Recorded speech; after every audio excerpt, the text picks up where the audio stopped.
I would like to ask Mr. Pokorný, now who studied biology, history.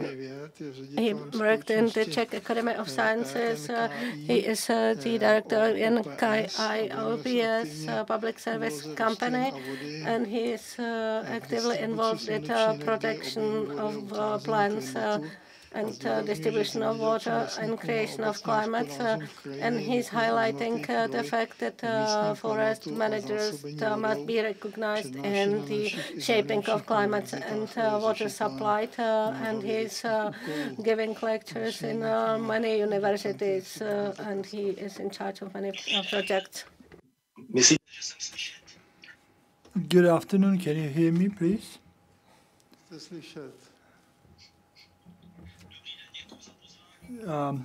Thank you for the invitation. So I will provide such a general view of what we do with water and solar energy. First, we have to realize that the sun is heating the earth by 290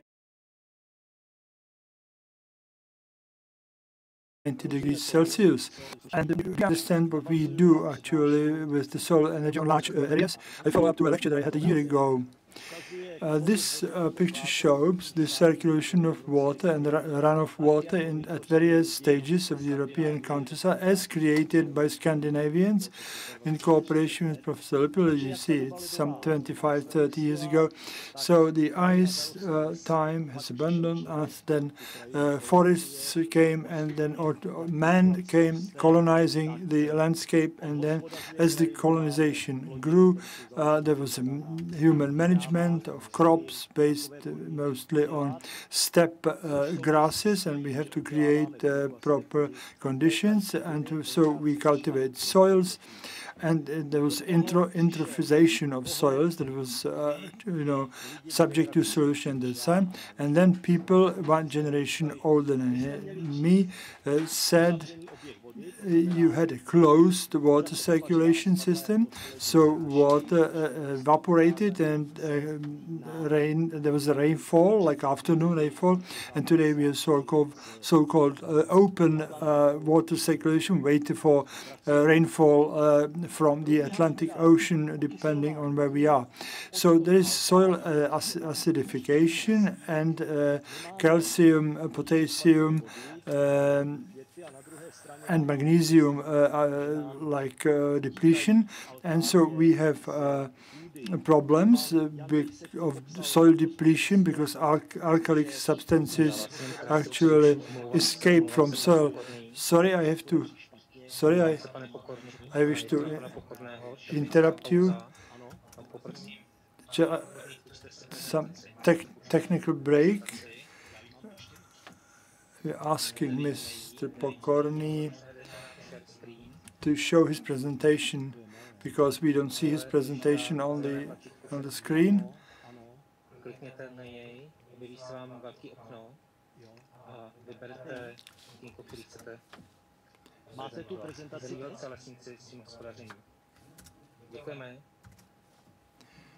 So now we have it, and so we can continue. So soil acidification. So we can look at the river basins as we have it today. There is quite unbalanced groundwater surface and the quick development of settlements, etc., and a quick runoff, water runoff. And so we should be able to create such water basins so that we do not lose the nutrients, and so we have as many green areas as possible, which consume our solar energy to make photosynthesis and create the climate, mainly. When 30 years ago, people actually were dealing with the landscape. Let's look at the picture one. There is picture chart number 1, so which is the landscape when it came here, early Middle Ages, 1,000 years ago, roughly. But this happened in Africa since the beginning of the 20th century. We should be somewhere at picture number 2. As we release wastewater, as we have agriculture, we should actually return water, recycle water, and there is a futuristic version, advanced technologies inside cities. So when we started to have climate problems and problems with explaining the increase in temperatures, we have been focusing more and more on what we have been doing with solar energy. So the sun heats the planet by 290 degrees. We can measure atmosphere on the surface to see how much solar energy we receive, and then we get the 180,000 terawatts. But we have only 10 terawatts in economy. This is what we sell to each other. And now the question is whether we do something with the energy, whether we change it in our neighborhoods. So let's repeat the notion how we measure energy in watts per meter. No problem today. Instruments cost €1. In full sunshine, so up to 1,000 watt is per 1 square meter, and for operation of 1 liter of water, we consume 240 kilograms of joules. It's 0.7 kilograms of energy. So if 1 liter of water evaporates, we have 1,000 actually water vapor. So we can see it. We see energy, and energy is hidden in the water vapor, 0.7 kilowatt per square, and this capacity of 1 battery. And then you see vegetation, actually. So you can see just the enormous flows of solar energy. And so actually it is hidden in vapor. Then what happens is condensation. So actually condensation back to water, pressure drops, and 0.7 kilowatt per hour again is released. So if we have full sunshine, and we had that today, so at noon, the intensity of solar radiation is up to 1,000 watts per 1 meter. If we have dense clouds, then the quantity of solar energy is 100, 200 watts per square meter, so 10 times less. This is the Temelín, our biggest power plant, and so we can see 2 square kilometers when the sunshine comes, so much energy coming, actually what the Temelín power plant gives in the grids. So it's interesting to know what we actually do with the energy. We have an example, a tree. We measure solar energy on a sidewalk. You can see the values. At 877 watts per square meter and 27 degrees Celsius surface temperature. Then under a tree, there is actually temperature 24 degrees lower, and radiation 10 times lower, and that's due to evaporation. 20 times 0.7 is 14, so it cools with 14 kilowatts. It's 5 equipment as we know it. This is described here. Let's see actually the landscape. We use thermal camera.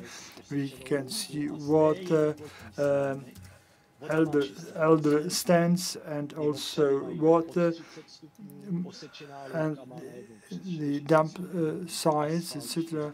You can see asphalt 49 degrees, and on this very small piece of 500 piece of counterside, we have 20 degrees difference on the surface, depending on what we offer to the sun.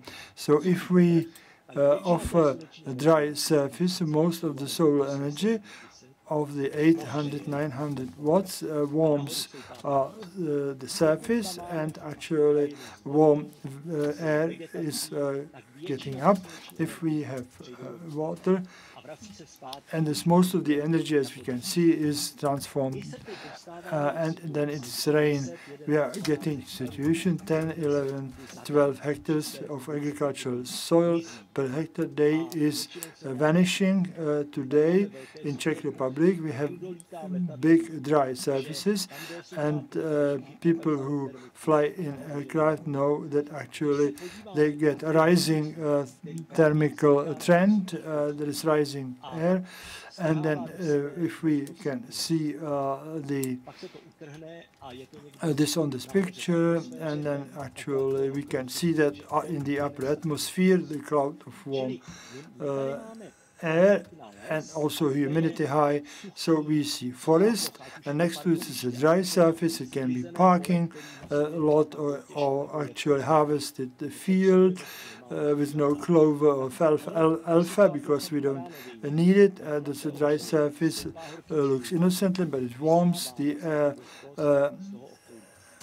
Warm air is rising, and you have a figure that given the speed of 1 meter per second, in some 20% water saturation, the air 40 degrees actually takes away 36 liters of water from 1 liter, so it sucks in the upper direction, and we are able to measure this. This more complicated chart is just to show that if the sun shines actually on concrete surface, that most is 40 watts is changed to heat, and warm air is rising. So if the sunshine goes on vegetational, so most of the 40 watts is hidden in water vapor, and so it doesn't rise, and then we get it back as fog, etc. So we are able to measure it. Mr. Vishka showed the apocalyptic things. There is the bark beetle disaster, so 40 degrees the surface temperature, in shadow 26 degrees, but if we go to a living forest, 300 meters, let's say, we have 19 degrees Celsius temperature there.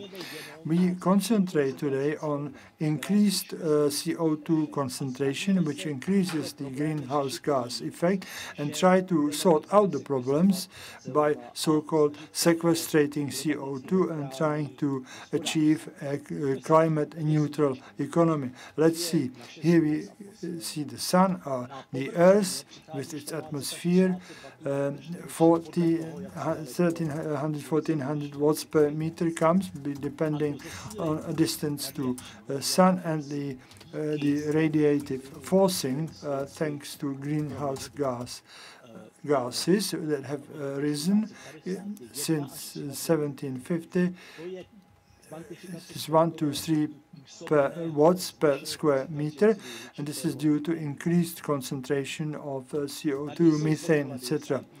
You have some information from ITCC. You can see carbon dioxide, that the increased concentration of CO2 from 200 to 400 ppE, that is millimeters in cubic liters, caused 1 or 2 watts per square meters higher radiation back from the atmosphere. And this is the well-known charts showing the rising CO2 concentration and the climbing average temperature of the Earth. This is a correlation which is very difficult to verify empirically. What is important here is to have a table. We have air temperature, we have maximum humidity in grams of water vapor per cubic meter, and here it's calculated, it's converted to TPM. These are values comparable with what we cite in dioxide in TTP. We can see 430, we can see 20,000 TPM, and if there is then we can see 37 in summer, or if there is only 50% humidity, we can see 15,000 ppm. Why I'm showing this? The concentration of water vapor is very changeable. It's very high in comparison with the O2, and we do not pay sufficient attention to it. At the same time, the concentration of methane is 1.5 pp. It's very low in comparison with what we do with water. The basic question is whether we influence the water vapor content and the cloud building in our countryside, in our landscape. And so Intergovernmental Panel on Climate Change report says in English the basic things, where it says that people do not influence the content of vapor in the air by what they do, but through the greenhouse gas effect. That is how the atmosphere is warming. Don't be angry with me, but you can't agree with this. And this is a key matter for us to understand what we do with climate. Can we measure a greenhouse gas effect? Here is a commercial equipment, which is a standard one. On the left-hand side, that's the measuring one, reflected solar radiation. Back up measures warmth, and also there is the warmth leaving the Earth. 20 April 2020, green, up to 50 meters per square meters, and reflected was 200, and about 150 watts went to the sky. It's cloudy, only 300 or 350 watts per square meter of solar energy is coming. We have about 40, 50, and something flows to the atmosphere. So the clouds decide on what is happening, and we can have a look at this. So 20th of April, 21st of April, then partly cloudy, 17th of May, then fully cloudy. You can see the data. And let's take the red curve, which is the clear day on the 20th of April when fruits froze, and we see that what flows to the atmosphere is 160 liters per square meter, because sky is open, no clouds, and so we are closer to the outer space. And if it's cloudy, overcast, actually, so the flows are very low, and the tens of watts per square meter. So definitely the content of water vapor and clouds actually is about how much we get cooler to the outer space. You can see the temperatures 20th of April, when there is a clear weather, the efficient temperature is about minus 20 degrees. When there is overcast, the effective temperature of the sky is very close to that of the Earth, because the clouds actually do not let the warmth go down, and they get warm from the Earth. So now we have a measuring instrument, 20 years old, and it measures the amount of energy and transforms it to temperature. I'm aiming at the blue sky, and there is -17, and now I'm aiming to the cloud, and it's +13. From the same spot, we can see that we influence the amount of warmth which we or heat that we send to the clouds. And so, depending on the clouds, and so when we see the changing landscape, there is less evaporization, and there's more warmth or heat actually flowing away. And so there are more warm spots because the landscape gets overheated. I fully agree with Mr. Jandosek. This is not an attack on the farmers, but rather we want to say what we do with the landscape. If we harvest on 18,000 kilometers rapeseed oil, or rapeseed actually, so the field gets overheated, and we have actually leak and of heat, and it's a very, very huge number. It's like 9,000 gigawatts, like production of power plant in Czech Republic, 12 gigawatts. So it's connected with enormous flows of heat upwards. So if since the beginning of the 20th century we have had less in Eastern Africa, less and less forests, so the iceberg on the Kilimanjaro is melting because of the warm air. And so this is not difficult to measure today, what I have been trying to exploit. Let me conclude by saying that actually the farmer determines the quality of runoff water and quality of landscape, but we must measure. And also there's actually, as we are eliminating forests, that we are no longer getting Atlantic flow across Europe to northern China. So let me look at some warning pictures. To say Greece, that used to be green landscape, now you know that this is Africa, this is not CO2, so this is no vegetation, this is where I grew, and this one is the last one. So when we actually put back functional vegetation, I fully agree that we need animals in order to improve soil fertility, and so can be the intermediate crops, clover or alfalfa, that we will get more water, more food, there will be increased biodiversity, sequestration of carbon, and employment and nutrients, etc. And that's all. Thank you very much for your attention.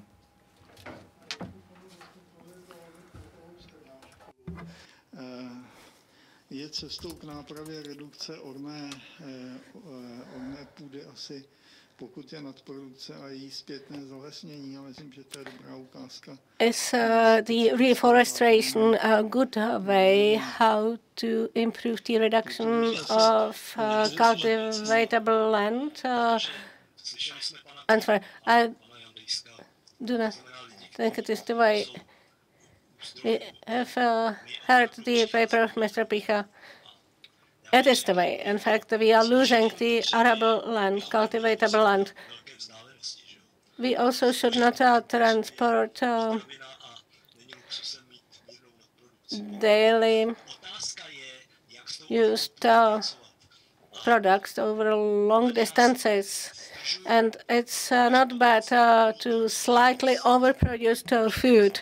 And I think having the arable land as long as possible green, then we should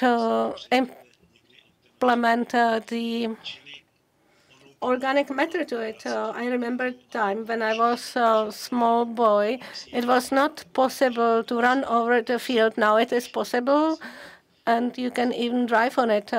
We can also plant clovers and